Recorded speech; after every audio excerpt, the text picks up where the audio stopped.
at what I was experiencing and my clients, I realized it all came down to accountability. And that started me on this journey of really going with blinders on into this area of really discovering what accountability is, how to harness the power of accountability in our life and in our organizations, and how to use it to make something incredible happen.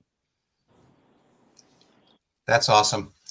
So in the beginning, was it more of a personal sharing kind of a thing with people along the way to building up and you said kind of leading to that first book? Yeah, it'd just I'd be hanging out and be in a conversation with somebody and they would share a situation and I'd probably ask a question, about what they were experiencing. Have you thought about trying this? Have you thought about trying that? And maybe there was a common situation that I had some experience and I would just share with them, because what I discovered many years later is really my purpose is all around helping people be their best, discover what their potential is and grow into that potential. And I didn't know back then that was my unique purpose, but I discovered it over time, and it was just being played out. It was there because it is my purpose. It's there whether I realize it or not. And so once I discovered it and I've been able to magnify it, if you will, or play to its strength, then I'm able to run with it more on purpose, with purpose, for a purpose. But initially it was just what I was doing. Didn't realize why I was doing it. So yeah, you can come in a second. I want to throw something out there though. It's interesting.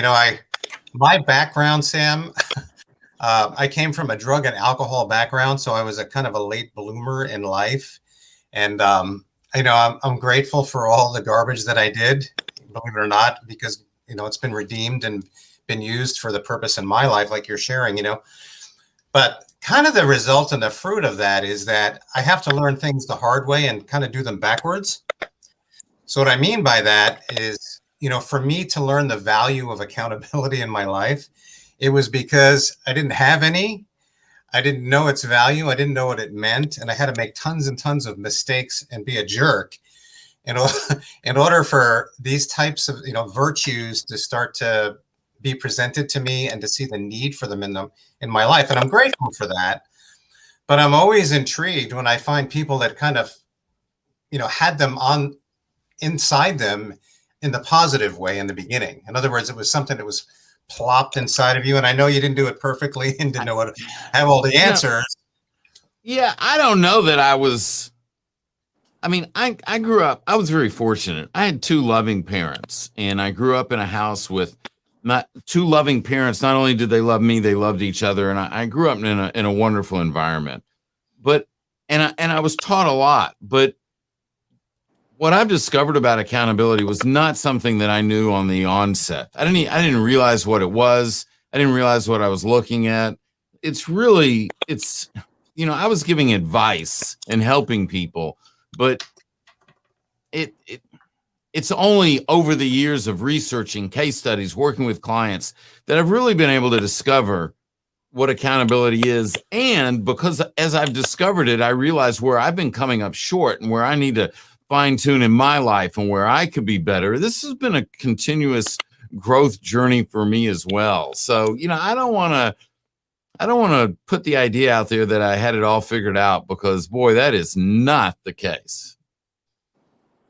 Yeah, it's still interesting when people do it on the positive side of things, though, and they're able to build on that, moving from, from that first place when it was plopped inside of you, and that your whatever it was like, it was, you're awakened in that. So I appreciate that a lot, because I've had people that I worked with that felt like they didn't have a testimony because they didn't screw up their lives first. I hear you. Yeah. And they started from a place of just like, hey, this is really good. Let's build on this, And what about you? Yeah, I've stepped through that. I hear you, Sam. See, I think I stepped on you. No, you didn't. Go ahead. Finish your thought. No, I was just saying that, what you threw out there, Bill, I've made a lot of mistakes, but I haven't I haven't faced a lot of serious, in my opinion, what I would call adversity in my life. And so, I mean, I can't I can't talk to someone about how to deal with addiction issues because I've never faced those challenges myself. I try to stay in my lane of what it is that the message that I've been given to share, and is how I like to refer to it. And I just stay focused on that and just try to continue to create good in the lives of the people around me. And I think as long as we all work on that, then something positive is going to happen. Absolutely. Go Yeah, ahead, Sam. I was just gonna say, I think it's I think testimonies are so interesting because people tend to think, from what I've heard from other people, they tend to think they don't have one because they're comparing their life with someone else's. And it's usually like, oh, well, I don't have a story like that. Like it wasn't that serious. And it's like, okay, it wasn't that serious to who? Because what's serious for, like, what you may deem as serious may not be deemed as serious from someone else. And so I think everyone has a testimony. What I found within myself was that because of my temperament and how I operate, I would just bulldoze through those testimonies and just think like, okay, it's done and over with. It's not a big deal. Next. Okay, it's done and over with. Not a big deal. Next. And I wouldn't take the time to be present to say, okay, what's going on here, and how can I be my best, and how can I take responsibility for what's going on, as opposed to just, okay, take care of it and move forward. But like that, what you were saying, Sam, about, you're very fortunate, but you have different stories to tell. So everyone has a great testimony to tell. They just compare it with other people, so they put their own down. Well, and I think you really nailed it. It's so easy to compare ourselves to someone else. Well, he went off and fought a war, or she went and did this and overcame that. And look, we're on a journey. We're all on a journey. And the cool thing about this journey is it's like, so I'm a big time runner. I love running. And whenever I'd run a new race, a new course that I'd never run before, one of the worst things was you're going up some hill and you go around a corner and you think, well, you're going to crest the hill. Well, you go around the corner and the hill goes up more. It's like you don't know what's around the corner. And so we're on this journey to live our life and to do this successfully. We need to discover what our unique purpose is so we can turn that into a mission. And we're on this journey with other people. And the fact that my life is different from yours, that I have a different set of experiences than you've had or may have had. There's nothing bad about that. There's nothing that's necessarily it's nothing better. It's not worse. It just is what it is. So the question is, are we learning from our experiences? Are we getting better as people? Because I don't think we're born being the best we can be. I think we have to grow into that. And I think it's a continuous journey. And maybe most importantly, are we helping others around us be better based on the experiences that we have had, not on the ones that we didn't have that someone else had? And the reality is, when you understand what accountability really is, helping others be their best self because you're working at being your best self is all about setting that table. It's us being accountable to them as human beings first. And accountability is not this punitive subject where people say, oh, it was my mistake. I'm sorry. I'll fix it. That's just being honest. That's being transparent. That's taking care of your responsibility. Accountability always is a positive situation, and it always starts with me. It's not that someone has to be accountable to me. I need to be accountable to you. I'm accountable to Bill. I'm accountable to you in our relationship. That's where it starts. Hopefully then, based on me making a difference from you, I'm inspiring you to be your best, wanting to be accountable to me and accountable to the people around you. 1,000%. And then, I mean, Sam, I think I had shared that with you, that's the mantle that really, that I learned early on in my leadership, kind of growing up in my leadership training myself. And again, had to learn a lot of those lessons the hard way, but it really was being accountable to the people that I was leading, which was the opposite of what I thought when I started. I thought it was all about me. I thought it was all about me getting to get people to do what I needed them to do so that I could look good and that I could just climb up the ladder of success kind of a thing and all of that. And that was just really the opposite of what it really was all about. And I had to learn that lesson the hard way. And it was really about raising other leaders up to be everything that they could be. And we lost Sia there for a minute. I was just going to ask her to share a little bit, because this really dovetails into all of the leadership training and the EIS work. Sam, I don't know whether you know that much about EIS and what we do with the organization that Sia is a part of and all of that, but there's certainly a lot of counseling, but there's a lot of coaching and leadership training that goes along with that. And all of these areas that you're sharing about, that's what we're really giving to them as well. That leadership training is really not, certainly not about just, form and function and having the best tactical ways of doing things. But it's really about how we're treating people, how we're getting to know people. Sia can certainly attest to understanding temperament. That's one of the tools that we use as well, to help us to understand people and find out where they're at, where they're coming from. How can we help them the best way? In fact, as Sia and I first got together, she was in a completely different place than she is now. She thought everything was fine, that their marriage was fine, the way they were leading people was fine. And they were accountable in the mentorship program that they were in. Because Sia, I wanted to kind of dovetail you into, this whole idea of how you got basically transformed, you and Brian, in your marriage, and how that translated into your business in terms of this idea of like raising other people up. Yeah. I was thinking about this earlier today, and I was kind of talking to Brian about it briefly. And I was like, it's funny because the more I think about it, the more I realize I don't believe I was raised to be accountable to myself. I was raised to be accountable to other people. So for me, it was like, oh, I can do things for other people. I can take care of things. I can be accountable. But then when it came to what I need to do for myself, for my marriage, for my family, those things came harder for me. And, I think that, I think everyone naturally is kind of hardwired to not be accountable. I feel like it's in our sinful nature. I think we're full of pride and arrogance, and we all have like this quest to be independent in some fashion. So it's kind of like in our nature, but then as we're being raised, it's like, okay, be accountable to your parents, brush your teeth because you don't want your parents to yell at you, make sure you do your homework because you don't want your teacher to be upset, do whatever you need to do because you don't want your friends to notice anything. So it was always about other people. So when I sat down with Bill, I remember just sitting there thinking, yeah, everything's fine because everyone around me was happy. So if everyone around me is happy, then I'm happy. The approval addiction, people pleasing thing. And I was like, oh no, everything's fine because there's no chaos going on. And but there was so much going on within, because anything that started with me, my, or I was being neglected because I didn't understand the true form of accountability. No, but Bill straightened me out. He brought that all into the surface. It was wonderful.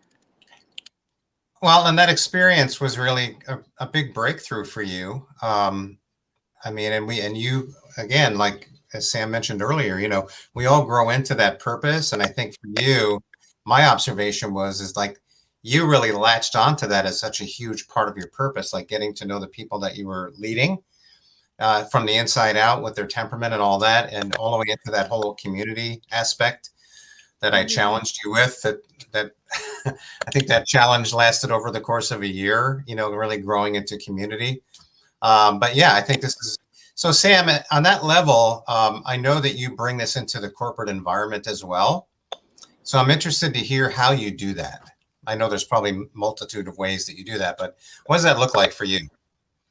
So I attach to the corporate level in different ways. I could be working with a sales team, the sales organization, or different levels of the organization. But really what I find that where we can get the greatest results is when I'm working with the C-suite. That's where I'm probably more often engaged. And so working with the leadership of the organization, we look at values, purpose, and mission individually, but then we take that and look at that of the organization, because it's the workplace culture that inspires accountability or doesn't. Accountability is actually an outflow. You can't mandate accountability in an organization. And so what happens is you have to create that environment that inspires people, that they choose to be their best. They choose to be accountable. And so I love it when I have the opportunity to work with leaders where we might do a values discovery, go in and figure out what their values really are, start from scratch. Or if they have an amazing set of values, because it's not just about having good values, it's about having an amazing set. They have to connect to 4 areas and be complete. Maybe they do have an amazing set of values. And then we just need to establish those values in the organization and better define their culture through that. Or maybe they bring me in to do a cultural assessment and measure accountability, whether it is present in their organization, it isn't, or to what level. And so we work on that. So there's lots of ways that we can work with an organization. Usually it goes through the leadership, and then from there, we help establish it throughout. I love that journey. Mm-hmm. I love that you said that, Sam, because I love that you said that leadership defines culture, and it does. So if you create a culture of accountability, it starts with you first. And, I think amateur leadership kind of tries to delegate accountability as opposed to taking responsibility for it. And I know that was me in my early days, is like delegating accountability. Okay, I was a great delegator. You do this, you do this, you do this, you do this. Great, everything's taken care of. But there is a fine line where when do you take personal responsibility, and what example do you set for your team and for your culture, for your organization? So I definitely, leadership definitely defines the culture. So accountability is an interesting one and a fun one to create. Well, exactly. And that's the key, is leadership has to take the responsibility for that culture. Either you're going to have a culture by design or you're going to have a culture by default. And the culture by default is where anything goes. And the leader is just abdicating their responsibility. A culture by design means they've actually defined what they want their culture to be, and they're stepping it out. They're modeling it, they're teaching it, they're protecting it, and they're celebrating it. And so it's organizations that have an amazing culture. It's not by accident. It's on purpose. Organizations that attract and retain the best people. It's not by accident. It's on purpose. Organizations that have their doors a turnstile that people come and go. That's also not by accident. It's on purpose, because it's on purpose with regards to the leader always gets the culture they deserve. And so whether it's a good culture or a bad culture, it's based off of what actions they either are or not taking. It's all controllable. Yeah, I want to capitalize a little bit on what you mentioned. I love what you said, Sam, about either the culture is either by design or default, and that's just such a powerful statement, And I like to use the word ethos involved in that as well, because the ethos is basically a trickle down, at least from my perspective. It's a trickle down from the culture that's being established.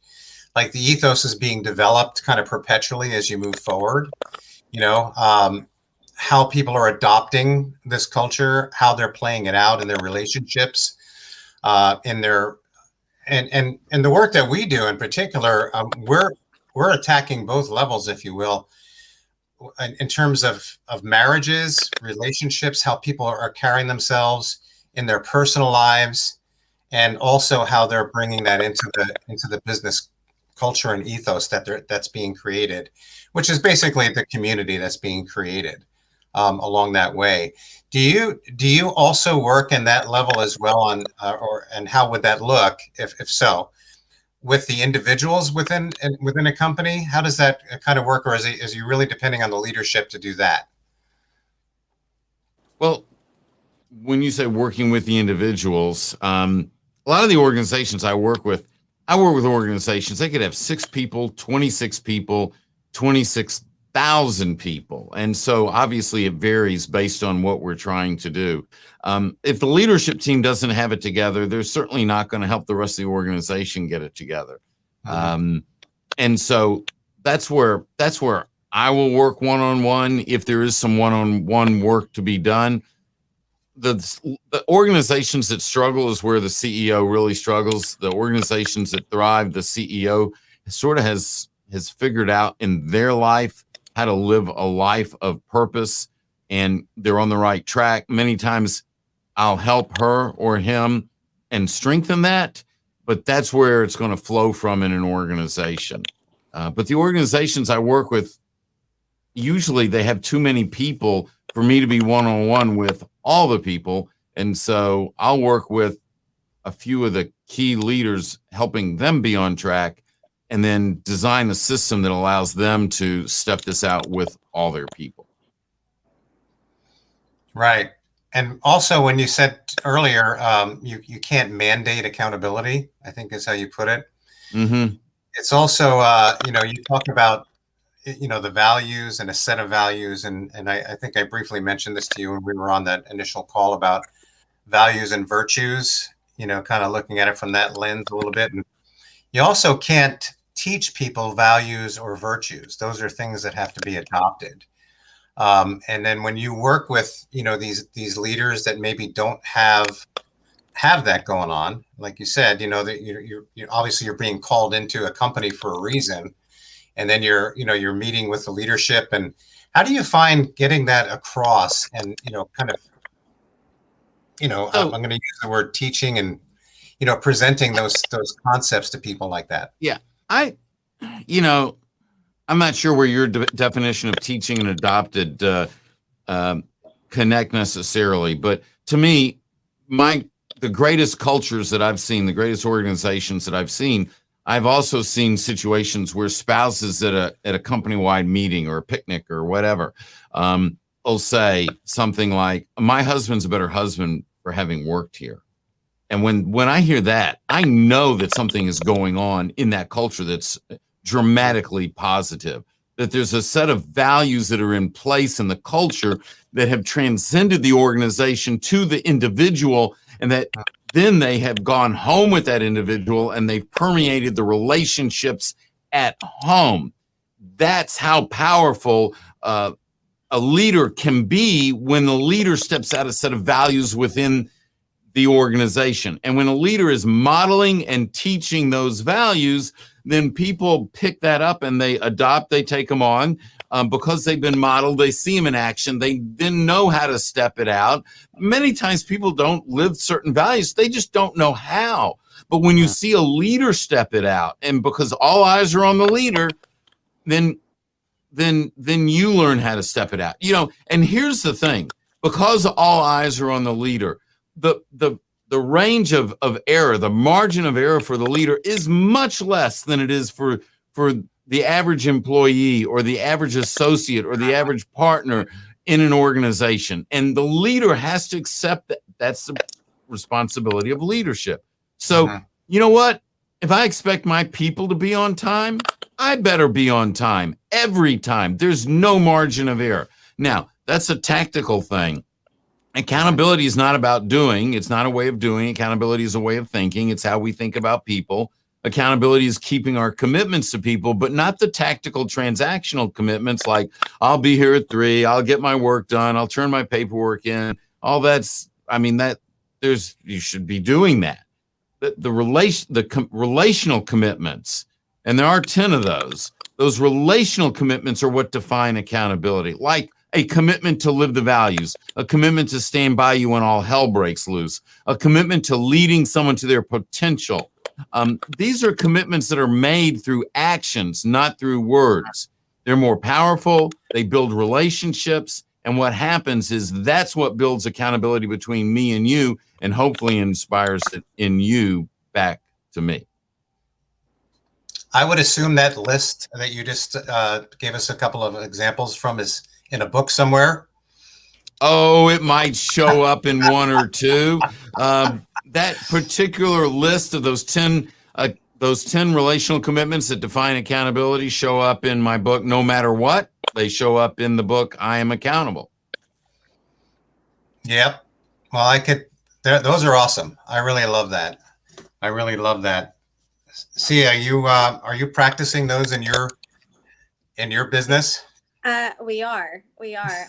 We're all very big fans of Sam and his work. So we definitely applied that as soon as we learned it ourselves. But we started teaching it once we started to do them ourselves. That was a really big thing for us. And, I love the whole topic on accountability. And I know that for Brian and I, we have found that the only way we were able to create it in our organization is if, one, we modeled it, but two, we set expectations, and the expectations were clear.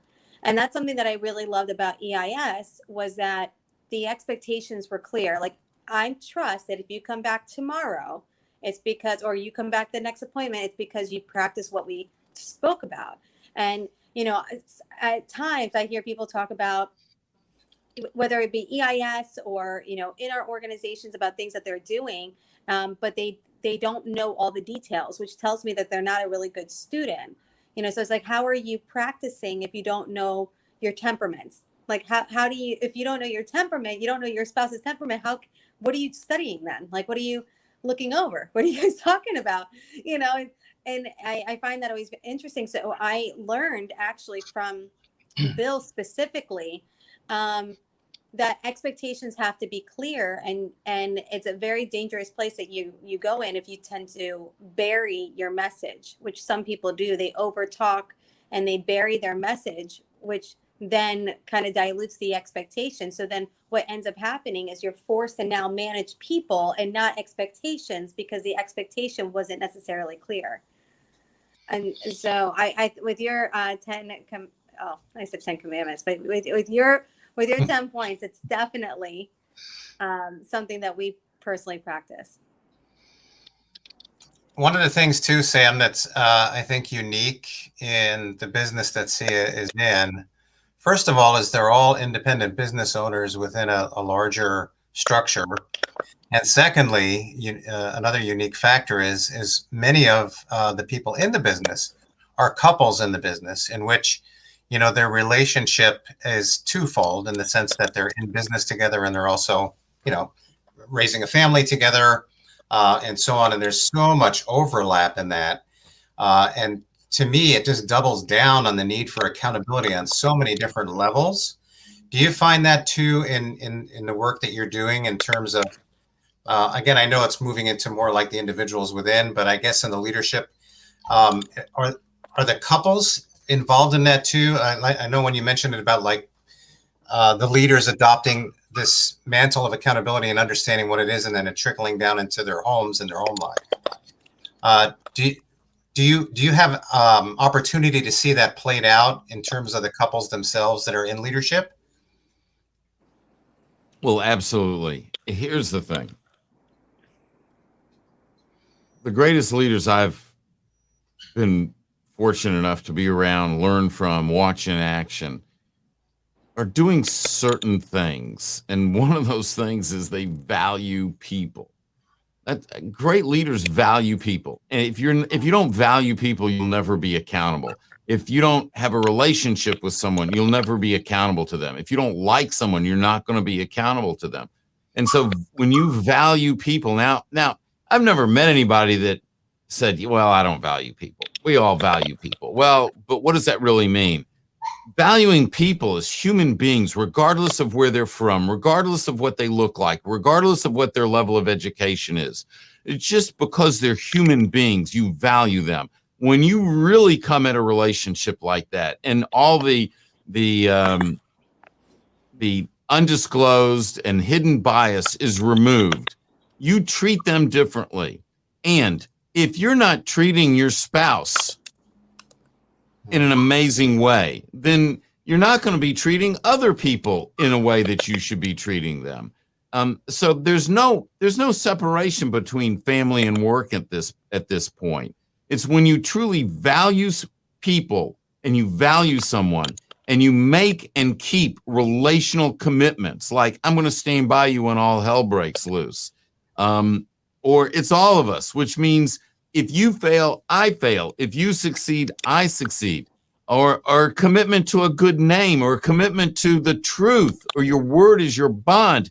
When you make and keep these types of commitments in your personal life and you master them there, it's only then that you can do them in a professional setting. So you better believe it transcends all of life. And the greatest leaders I've ever seen have amazing relationships with their spouses, with their families, because they realize it's all about relationships. You know, anyone can take the reins of a company and drive it to a profitable destination. That does not mean that they are great leaders. That does not mean that they're accountable. That does not mean that they know how to have meaningful, productive, contributory relationships. All it means is they figured out how to make a profit. Well, you can make, in this country, it's not that difficult to make a profit. The challenge we have, quite frankly, is that lousy leaders are rewarded for their lousy behavior because they do make a profit and they don't realize that they're not doing it the most effective way, the most responsible way, or the most meaningful way. 1,000%. 1,000%. Yeah, one of the leadership levels in this particular organization is they come to the greatest leaders come to a place where it's not about the money at all. Like, it has to be about the people. If it's not about the people, then there's just no point in doing this, you know. But that's such a learning curve for people, because when they get into a business, this business, any business, of course, business is there to make money, right? It's there to succeed. I always I split hairs and use the word succeed and prosper in two different contexts. You know, when you're actually prospering, it's going to look more like what you're sharing, is that, you know, people's home lives are going to be healthy. People are treating people the right way. It isn't about the money, and mere success is just not going to be the goal at all. Yeah, I would agree with that. I would say, you know, I think how we practice accountability the most in our organization is by really working with each other and saying we'll do whatever we need to do for progress, and progress in whatever area that you're specifically looking for. You know, success, prospering, you know, budgeting, whatever it is. You know, we want to make sure that we continue on with progression. And so that's where accountability amongst each other really comes in. But you have to care about the people first, and it can't be surface level. You know, temperament wise, my husband has always been about people before profit. And I was, you know, in the past I was more about power before people. It wasn't necessarily profit for some reason. And it took a lot of digging for me to understand that, of what that was. And when I was able to identify it with the homework, by being accountable of my journey and my development, I was like, wow, this is why we are where we are. It's because I'm valuing the wrong things. And, you know, Sam, you're always talking about values.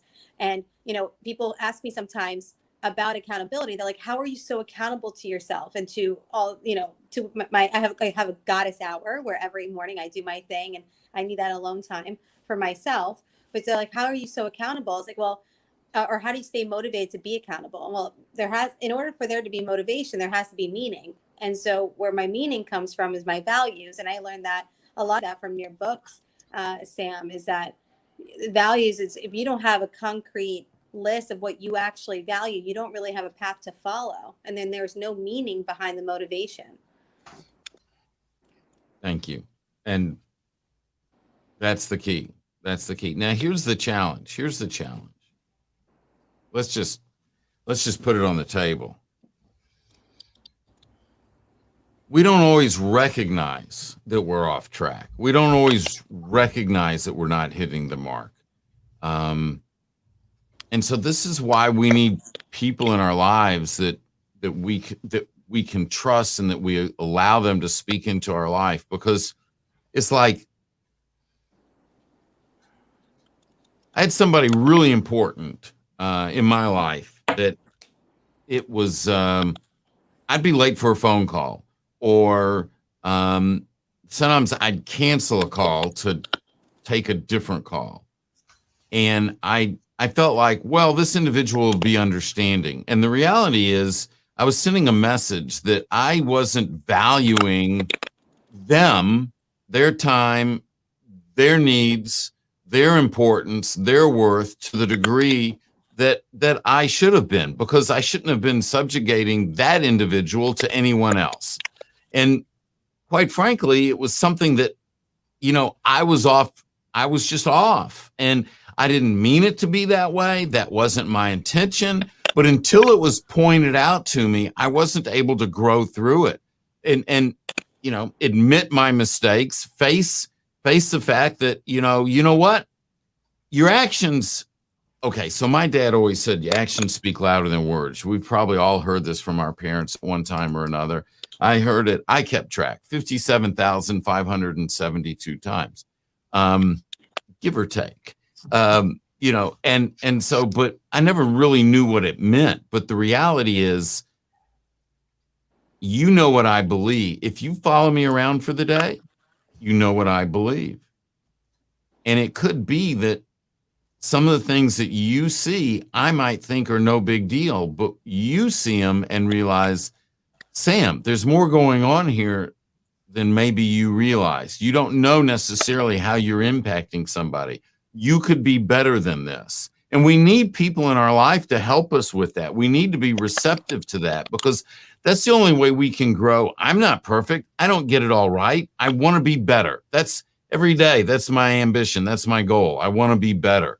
So we need to step back and realize that some of the actions that we're taking, some of the things we're doing may be off course, but we need someone in our life. And that's why, and that's what I call an accountability partner, not someone that's going to make sure I get something done. Yep. Gee whiz, I'm an adult. If I'm not going to get done what I said I was going to get done, that's on me. I shouldn't need you, Sia, or you, Bill, to tell me, well, you didn't get it done. Did you, no, but I want someone to know what my values are. I want someone that knows what my unique purpose is, what my mission is. If I make a decision or act in a way that doesn't align, I want them saying to me, Sam, you may not have realized this, but what you just did does not align with the values that you say are yours. And I go, oh my gosh, thank you for that. I need to get back on track. And that's what a real accountability partner is all about. Not about doing stuff, but about being our best self and helping us be our best self. That's such a big deal. And, you said something really important that reminded me of a saying that I've used for many years, is the nature of deception is you don't know you're deceived.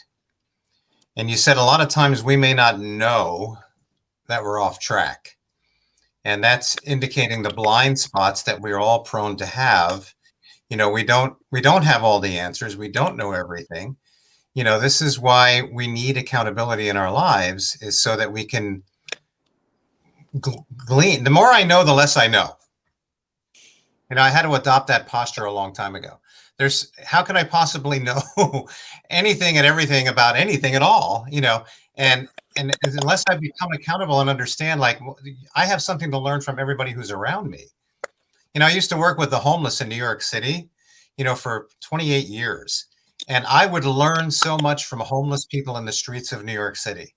So many times they would speak into my life, and I would go home after a day of working out there in the streets and just be blown away from being affected by these people out in the streets.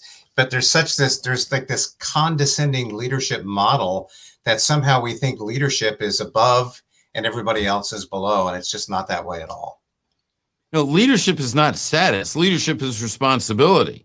Mm-hmm. And so the leader that thinks, well, it's about the car, the parking spot, the corner office, or the title or whatever, that's just situational. But that's not real leadership. Real leadership is earned because you've accepted the responsibility of the safety and the success of the people that you are supposed to be leading, maybe in a formal structure, but maybe just because they're in your world. I mean, you can be a great leader without a title. You can be a great leader without a business card. You can be walking the streets and be a great leader if you're impacting people's lives in a positive way. Absolutely. And I see some questions have come in. Yeah, we're going to start putting those up right about now. This is an interesting one. Okay, so what would you do when you did whatever it takes in your part and someone you trust is not being accountable? So again, how do we define accountability? Accountability is keeping your commitments to people. We're not talking about the tactical commitments of doing stuff. We're talking about relational commitments. And you know what? It's like we have a choice on who's in our life. I choose to be around people who make and keep those relational commitments of living their values, of their word is their bond, of it's all of us. Living a commitment to sound financial principles. Yes, that is a relational commitment, because how I tend to my financial resources impacts in my business. It impacts anyone that I'm in business with. In my personal life, certainly it impacts my family. And so that is a relational commitment. Without knowing the specifics of the situation, it's hard to give advice without having all the details, because I don't want to send someone astray. But, in a business, in an organization, I realize a lot of the people on this call are in organizations that are there's a volunteer structure of connectivity. It's not like you hired me, you can fire me. But, you choose to spend your time with people who are making and living these commitments. That's what I do. And so support the people around you that are stepping up and that are living an accountable life based on, for me, how I define accountability. That's how I would attack that. I would spend the time with, and that works two ways. Now, that works two ways. In other words, I'm going to help people and be there for them that are showing that they are stepping out in accountable life. They are doing those things that we're talking about here today. And at the same point, if it's my mentor, if it's someone, that's above me, I'm more apt to want to work with someone who's stepping out what we're talking about, not just talking about it, but living it and doing it. Because the old parenting adage, do as I say, not as I do, doesn't hold water in leadership any more than it holds water in parenting. Mm-hmm. And again, as a leader, we're held to a higher standard. We're held to a higher standard. We have to hold ourselves to a higher standard. That's the responsibility of leadership. All right. Other questions? I know there were some more. I saw them fly by. I think Mohammed had one. How can you help people when they fall out of their purpose? Hey, you got it up there. Great minds think alike. Yeah. So, here's the question. So first of all, do they know their purpose? Have they taken the time to identify their unique purpose? I define purpose as what brings you joy in the service of others, that your purpose is always going to be stated in the service of others. And so, if someone said, well, my purpose is to earn $1 million, my purpose is to build a network like this, my purpose, no, those are goals. Goals are great. Goals are important, but that's not your purpose. Your purpose is always going to be what brings you joy in the service of others, because your purpose has to be in the service of others. It can't be self-centered, just by definition. And so if we have permission to speak into someone's life, I have an accountability partner. His name is Mike. If you've read my books, you probably read about him. I think, I don't know. In the accountability circle, I wrote a lot about Mike. I talk about Mike in that book. He knows what my purpose is. He knows that my purpose, it's to help people discover their potential and be the best they can possibly be. If I'm making decisions that don't align with that purpose, he knows that he has the right to speak up. I've asked him to. I've asked him to let me know, because we make mistakes. Your purpose is inward facing. Your mission is outward facing. So your mission is your purpose in action. My mission is to build a more accountable world. That's what my mission is. It's my purpose in action. And so it's important that we have people around us that know what our values are, that know what our purpose, what our mission is, and that we allow them to speak into our life because they're going to help keep us on track. That's what accountability partnerships are all about. Hope we answered that. You have to know what someone's purpose is to be able to help them stay on track. And it's important that we invest in ourselves, take the time, step back, figure it out what your values are, your purpose, your mission. It takes time. This is not a 5 or 10 or 15 or 30-minute operation. There are people on this call I know that I've led through this process through my pivot course, and we've spent hours and days figuring it out. But when you know what your purpose is, it's like the world opens up in front of you because you know immediately, the no-go decisions. I should be doing this. I should not be doing this. This connects with my purpose. This doesn't connect. It makes decision-making so much easier. Great question. Love that. Mohammed's a critical thinker. He always asks great questions. Too, I appreciate so much, Sam, how you've kind of put the dividing line between, in terms of accountability, between goals versus purpose. There's like things that we just should be doing, like getting the job done. But then the other part of it is caring about the other person and respecting their time and things of that nature.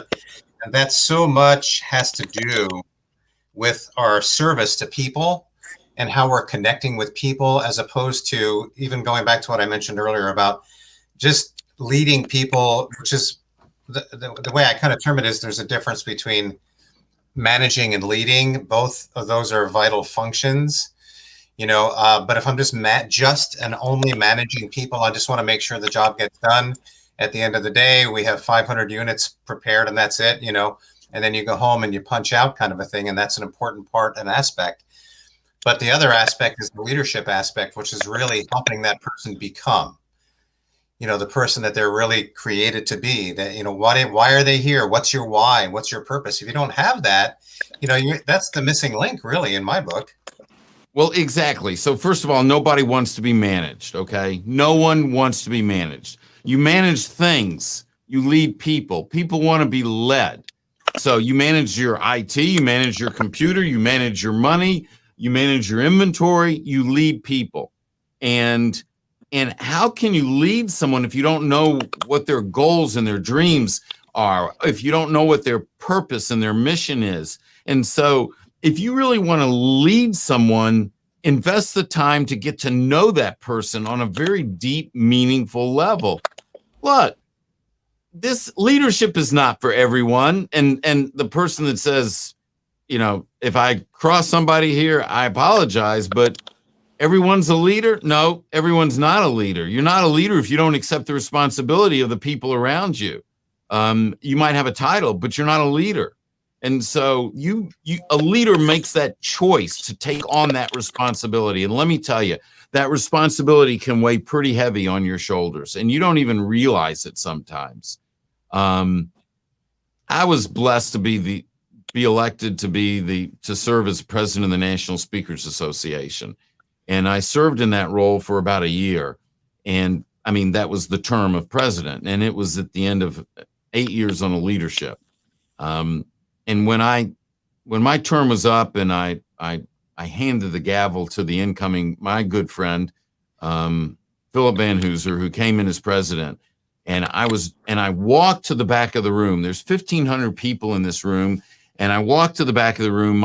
I'm now immediate past president. I'm no longer president. I noticed in that moment, there was this amazing weight that was lifted off of my shoulders. I did not even know it was there. I didn't realize it was there, but it was the weight that came with the responsibility of that position and taking the responsibility of those people. And this is a volunteer organization. It's a trade association, if you will.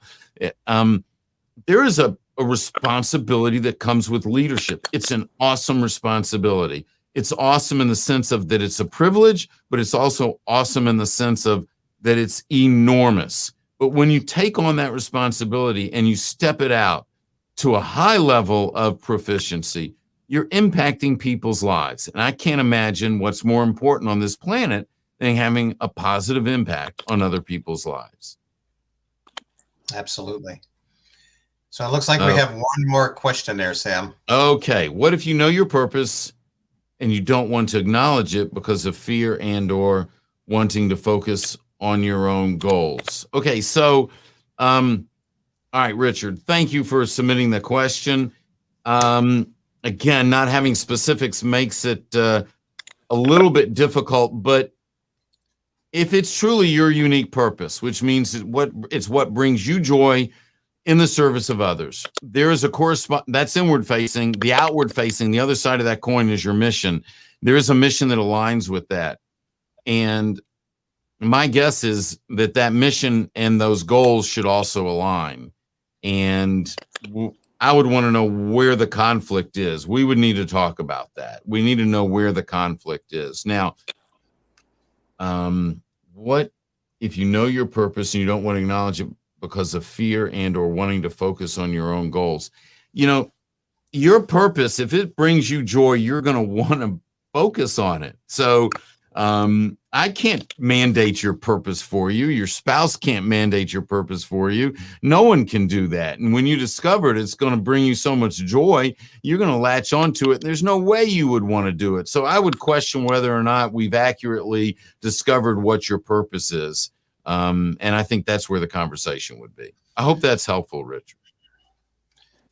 Yeah, and I think, you know, this idea of understanding your why and your purpose so easily gets entangled in the doing and the goal part. That's why I wanted to make that distinction earlier, you know, of producing, of striving, you know, and quote unquote succeeding while not prospering. I think the prospering lines up with your terminology of like finding the joy in that. Mm-hmm. Like that's like prospering and finding your why and your purpose kind of a thing, you know. Yeah, I know. Go ahead, Sam. Yeah, making money is okay. There's nothing wrong with making money. You know, there's nothing. We need to make money to take care of our family, to put food on the table for our loved ones, to educate our children, to make a difference. The more money you make, the bigger the more money you have that you can contribute. You can make a difference. But there should be no conflict between that and identifying and being on purpose. Absolutely. Yeah. I just wanted to add really quick. You know, I think. I want to say, Bill, you told me this a while ago, but I always say you because you talk to me the most in terms of coaching. But I feel like the way I kind of separate it is, to me, goals have like an expiration date and my purpose does not. So for me, the way I kind of identify like whether this goal is something that I find out, where does this goal come from? What's the core of it? What need is it filling? And does it have a ripple effect of something positive down the road? Or is it just something that I need to do to feed my own ego, to make me feel more powerful or accepted or whatever it is? So I analyze goals more so than purpose, because like you said, Sam, purpose is what brings you joy, you know, while you're serving other people. So for me, that's like an ongoing thing. That's, you know, until I die, that's what I'm going to be doing. But the goal setting for me is, okay, there's an expiration date eventually. But what if I accomplish this goal, is there a ripple effect of how it could better other people or myself or my family? Absolutely. Awesome. Well, Sam, love it. In the closing moments here, I wonder if you could just, I know you had mentioned to me about a couple of resources that we could share with some folks today. Absolutely. Yeah. So first of all, a lot of what we talked about is in my most recent book titled Pivot. And Pivot, the big 3 questions: reframe your perspective, maximize your potential, and improve your life. It steps through a lot, talks a lot about conversation today. So love sharing that. If you want to get ahead on your values, as far as really make sure you have an amazing set of values, I've got a free resource for you at samsilverstein.com/values worksheet. One word, samsilverstein.com/values worksheet. And if you want to know, if you want some insights on where you stand along the lines of those 10 relational commitments. I've got a 2-minute assessment that you can take and you get a free report. And it's just my gift. And it's available at amiaccountable.com. amiaccountable.com. And so go take the assessment, look at the report. It'll show you where your strengths are. It'll show you where maybe you want to polish and work a little bit and, go after it. And for those of you that are watching, I always love to connect and hear how things are. So reach out to me on Instagram or LinkedIn at Sam Silverstein and let's connect. Awesome. Sia, any closing thoughts? I got so much value. Thank you so much. Oh, my pleasure. See, it's always great to see you. I really appreciate you. And Well, Bill, Sam, this is wonderful. I love kicking this off, getting our relationship moving down the road. Let me know how I can be of service for you. absolutely, Sam. Thank you so much. It's been a pleasure just getting to know you these couple of times that we spent together. And we're definitely going to be having you come back for part 2. Absolutely. I'm on. All righty. Thank you all. Bye-bye now. Bye. Bye.